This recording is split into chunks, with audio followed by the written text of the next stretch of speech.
লেবু শরবত এবং রমজান শরবত যারা এইসব বিভিন্ন আয়োজন করেছি, আপনারা মিডিয়া অনুযায়ী দিলকুশা সমাজ উন্নয়ন সংস্থার উদ্যোগে সপ্তাহব্যাপী অসহায় দুস্থ ও সর্বসাধারণের মাঝে শরবত, স্যালাইন ও ঠান্ডা পানি বিতরণ কার্যক্রম শুরু হয়েছে। সার্বিক ব্যবস্থাপনায় জনাব নুরুল ইসলাম চৌধুরী নুরু, বিশিষ্ট ব্যবসায়ী, সমাজসেবক এবং দিলকুশা সমাজ উন্নয়ন সংস্থার সভাপতি।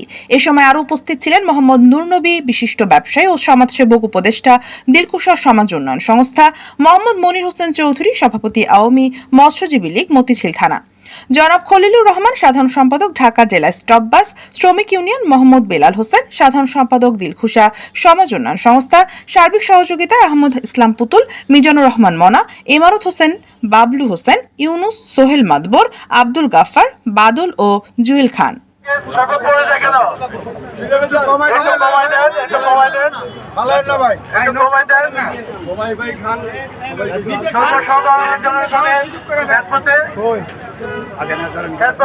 আরেকজনকে খাওয়ার